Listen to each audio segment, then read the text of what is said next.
그날 밤에 주께서 바울 곁에 서서 이르시되 담대하라. 내가 예루살렘에서 나의 일을 증언한 것 같이 로마에서도 증언하여야 하리라 하시니라. 날이 새매 유대인들이 당을 지어 맹세하되 바울을 죽이기 전에는 먹지도 아니하고 마시지도 아니하겠다 하고 이같이 동맹한 자가 40여 명이더라.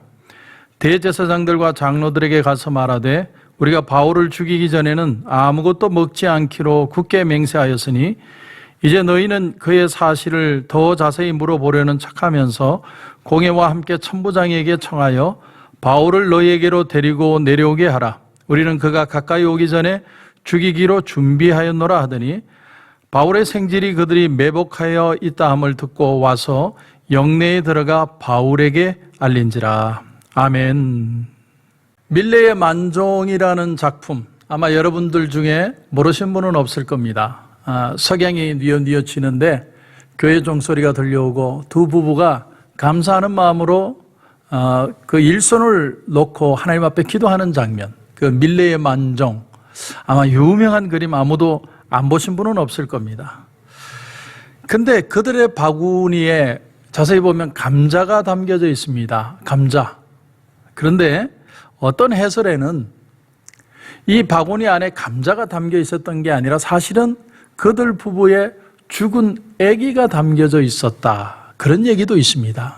무슨 말이냐면 지금 이렇게 노을이 지고 있는데 하나님이 이렇게 일할 수 있게 하시고 먹을 걸 주셔서 너무 감사해서 하나님 앞에 기도하는 게 아니라 사실은 겨울을 지나오면서 그 겨울에 못 먹은 것을 견디지 못해 아기는 죽고 그 아기의 죽음을 슬퍼하며 두 농부가 어떻게 할 희망을 가지지 못하고 그저 처절하게 이렇게 손을 모으고 있는 그런 모습을 표현한 모습이다. 이런 얘기도 있습니다.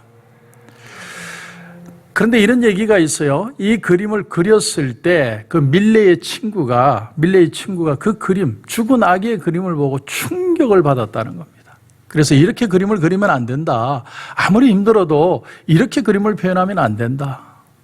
우리는 일면 이해할 수 있습니다. 밀레는 60세가 되기까지 정말 춥고 배고프고 못 먹고 살고 그림을 그리다가 60세가 되어서 죽었다고 그러죠. 그런 어떤 아픔, 그런 슬픔을 표현했을 수도 있을 것이다. 이런 얘기가 있습니다. 그러나 어쨌든 밀레는 그런 분노를 가슴에 담고 그것을 그림으로 그려낸 게 아니라 결국은 아기가 아닌 감자로 그림을 표현을 했다. 이렇게 얘기를 합니다. 여러분, 우린 같은 그림을 보면서도 사랑과 희망의 기도를 그릴 수도 있지만 또 한편으로는 분노와 아픔을 표현할 수도 있습니다. 그러니까 어떤 모습을 어떤 시각으로 보느냐에 따라서 사실은 우리의 마음은 두 갈래로 갈라질 수 있다는 것이죠. 사진사가 밤새도록 노르개를 열어놓고 사진을 찍어봤더니 하늘이 까만색이 아니라 푸른색이더라. 그런 표현을 일전에 본 적이 있는데 여러분, 밤하늘을 보면서 별을 헤이는 사람이 있는가 하면 밤이 오는 어둠과 공포에 두려워서 치를 떠는 사람들도 있습니다. 무엇을 볼 것이냐? 어떻게 볼 것이냐? 사실은 이것이 우리에게 아주 중요한 우리 삶의 자세라고 저는 생각을 합니다. 자, 바울이 1, 2, 3차 전도 여행을 다 끝내고 이제 예루살렘에 올라왔습니다. 근데 예루살렘에 올라오는데 말로 못할 수모를 당하고 감옥에 갇히게 됩니다. 사도 바울은 예루살렘에 올라오기 전에 자기 믿음의 동역자들에게 기도를 통해서 예언을 들었어요. 당신이 올라가면 체포당한다. 당신 체포당하고 수모를 당한다. 가지 말아라. 근데 사도 바울은 내가 체포당한다는 사실을 알면서도 그런데도 그 길을 갑니다. 그러면 왜 그렇게 굳이 사도 바울은 예루살렘으로 올라가려고 했던 것인가? 첫 번째 이유는 사도 바울은 구제 헌금을 들고 가고 있었습니다. 지금 예루살렘에 기근이 일어나서 많은 사람들이 못 먹고 있는데 그들을 돕고자 하는 마음으로 이방 교회에서 십시일반으로 그 구제 헌금을 모아서 그걸 가지고 가고 있는 거예요. 또 하나 두 번째 이유는 뭐냐면 이 바울이 그 이방 나라를 선교하면서 다니면서 복음을 전하는데 이방인들이 예수를 믿는 그 놀라운 역사들을 보면서 아마도 이 바울의 마음속에 예루살렘으로 가서 다시 부흥의 역사를 우리 민족 속에서 경험하기를 원했다. 그런 마음을 가지고 그는 올라갔던 것 같습니다. 그래서 사도 바울이 그 예루살렘에 올라가서 한 얘기가 뭡니까? 사실은요, 자기가 다메섹에서 예수님을 만났던 그 간증을 하고 있습니다. 이런 가슴절절한 자기 간증을 얘기한 이유가 뭐냐면 그들 자기 민족을 그만큼 사랑하고 자기 민족이 주님 품으로 돌아오기를 소원하는 그 간절한 마음. 그런데 오히려 그 군중들은 폭도들로 변하고 그 폭도들은 그를 두들겨 패고 그가 맞아 죽지 않기 위해서 로마 군인에게 체포가 되어서 감옥에 끌려 들어가서 재판을 기다리게 되었습니다. 여러분, 나는 사랑의 수고를 하는데 왜 내 삶에는 고난이 오는가? 나는 저렇게 푸른 하늘을 보고 싶은데 왜 내 삶은 칠흑 같은 어둠이 내 삶에 엄습해 올까? 우린 그런 어떤 고난의 의미에 대해서 이해를 하지 못하고 답답해할 때가 참 많이 있죠.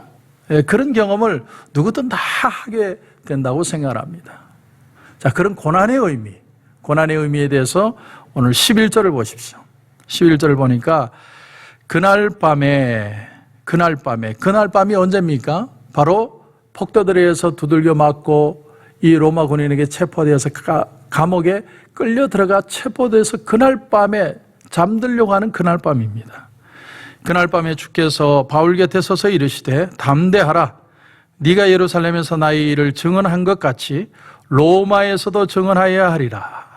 잡힌 그날 밤에 주님이 바울 곁에 나타나셨습니다. 그리고 하시는 말씀이 담대해라. 두려워하지 말아라. 네가 예루살렘에서 나를 증언한 것처럼 또 로마에서도 나를 증언하여야 하리라. 다시 말하면 네가 로마에 가서 나를 다시 복음 증거하기 전까지 너는 결코 죽지 않을 것이니 두려워하지 말아라. 이 주님의 말씀에서 우리가 깨닫는 놀라운 사실이 뭐냐면 이 사태, 이 모든 소요는 두려워할 일이 아니다라는 겁니다. 우리가 보면 분명히 고통스러운 일이죠. 코로나 사태가 얼마나 힘이 듭니까? 근데 주님은 오늘도 우리에게 오셔서 하는 말씀이 뭐냐면 두려워하지 말아라. 너는 네가 복음의 사명을 다하기 전까지는 내가 너를 데려가지 않는다. 이것이 주님의 말씀이라는 거예요. 또 하나는 내 삶을 포기하지 않고 용기를 가질 수 있는 근거가 어디에 있느냐? 오늘도 나를 버리지 않으시고 함께 하시는 그 주님의 손길이 나와 함께하고 있다는 사실. 주님이 결코 나를 놓고 있지 않다는 사실. 여러분, 어떤 고난을 당할 때 왜 하나님 내가 이런 고난을 당해야 됩니까? 그렇게 묻지 마십시오. 사실 하나님은 모든 걸 가르쳐 주진 않으세요. 어떤 때는 내가 고난을 당하는데 이유를 모르겠어요. 그런데 지나보고 나면 하나님의 섭리를 깨달을 때가 참 많습니다. 바로 요셉이 그렇죠. 내가 이렇게 포로로 노예로 애굽으로 끌려온 것이 하나님께서 나에게 뜻이어서 형들에게 그 뜻을 알게 하기 위해서 나로 하여금 이 일을 당하게 했노라고 요셉이 나중에 고백하는 장면이 나오고 있지 않습니까? 우리의 결론은 그러므로 이것입니다. 하나님의 손 안에 내가 있기 때문에 하나님의 뜻대로 이루어질 것이다. 결국은 하나님이 합력하여 선한 모습으로 만들어 낼 것이다. 요즘 신문을 보면 참 우리를 우울하게 만드는 기사들이 참 많습니다. 신문은 왜 그렇게 부정적으로만 적는지 모르겠어요. 그러나 우리는 신문 기사를 믿는 게 아니라 하나님의 말씀과 약속을 믿는 사람입니다. 자, 그리고 이제 12절을 보십시오. 12절을 보시면 날이 새매 유대인들이 당을 지어 맹세하되 바울을 죽이기 전에는 먹지도 아니하고 마시지도 아니하겠다 하고 이같이 동맹한 자가 40여 명이더라. 엎친 데 덮친 격이라고 그러죠. 자, 바울이 이렇게 수모를 당하고 감옥에 갇혀 있는데 그렇게 가두어버린 유대인들 중에 40명이요. 나는 먹지도 않고 자지도 않고 이 바울을 반드시 죽이고야 말겠다 하는 사람이 40명이나 있었다는 거예요. 바울이 죽도록 미운 거예요. 근데 놀라운 사실은 자기들도 왜 바울을 미워하는지를 몰라요. 그냥 미운 거예요. 그래서 에베소서 6장 12절에 보면 우리의 씨름은 혈과 육을 상대하는 것이 아니요 통치자들과 권세들과 이 어둠의 세상 주관자들과 하늘에 있는 악의 영들을 상대함이라. 다시 말하면 우리의 싸움은 영적 전쟁이라는 거예요. 우리가 마귀에게 마음을 뺏기지 않아야 됩니다. 마음을 뺏기면 내가 무슨 일을 하는지도 모르고 악한 일을 할 수도 있다는 거예요. 자, 그런데 놀라운 일이 일어납니다. 여러분 16절 보십시오. 16절 보시면 바울의 생질이 그들이 매복하여 있다함을 듣고 와서 영내에 들어가 바울에게 알린지라. 바울의 생질이 누군지는 이름이 드러나지 않기 때문에 잘 모르겠습니다. 어쩌면 그 유대인들 중에 믿음의 동역자 중에 가장 가까운 사람이었을 수도 있습니다. 어쨌든 그는 유대인들 속에 포함되어서 그들이 하는 그 밀회를 들을 수 있는 자리에 있었던 사람이었다는 겁니다. 여러분 역사 속에 보면 우리는 루터만 종교개혁을 일으켰다고 생각하지만 사실은 깔뱅이라는 사람이 스위스의 제네바에서 종교개혁을 단행을 하죠. 깔뱅은 유명한 사람입니다. 그런데 그 깔뱅에게는 유명한 파렐이라는 친구가 있었대요. 파렐은 부자였습니다. 그리고 그는 끝끝내 천주교에서 나오지는 않습니다. 내가 이 속에서 주의 복음을 가지고 믿음으로 살아가리라. 심지어 이 깔뱅은 이 파렐을 향해서 너는 니고데모파다. 아주 심하게 화를 냈습니다. 왜 그게 그렇게 자꾸 겁을 내고 숨어 있느냐? 빨리 나와라. 근데 여러분 이 파렐이요 일평생 자기가 가진 돈을 가지고 이 깔뱅을 철저하게 도와주었다고 그러죠.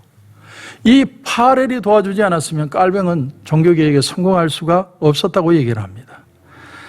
오늘 여기 나오는 바울의 생질, 친척이거나 아니면 아주 가까운 사람 중에 하나였을 겁니다. 근데 그것보다 더 중요한 사실은 하나님이 바울의 위기에 개입하셨다는 사실이에요. 하나님이 우리의 위험에 개입해 주신다. 생각지도 못한 방법으로 하나님이 바울의 위험에 개입하십니다. 그렇습니다. 여러분, 내가 생각할 수 있는 방법이 아니라 생각할 수 없는 방법으로 하나님이 우리를 도우시는 거예요. 내가 다 생각하고 내가 다 판단이 된다면 우리는 믿음을 가질 필요가 하나도 없겠죠. 그러나 내가 어쩔 수 없어서 두 손 들고 주님 앞에 갈 때 주님은 우리가 전혀 생각지도 못한 방법으로 우리를 도우시고 인도해 가신다는 겁니다. 여러분 기억하십시오. 하나님은 교회가 무너지게 내버려 두지 않습니다. 왜냐하면 복음의 사명을 주님은 교회에게 패스했기 때문에요.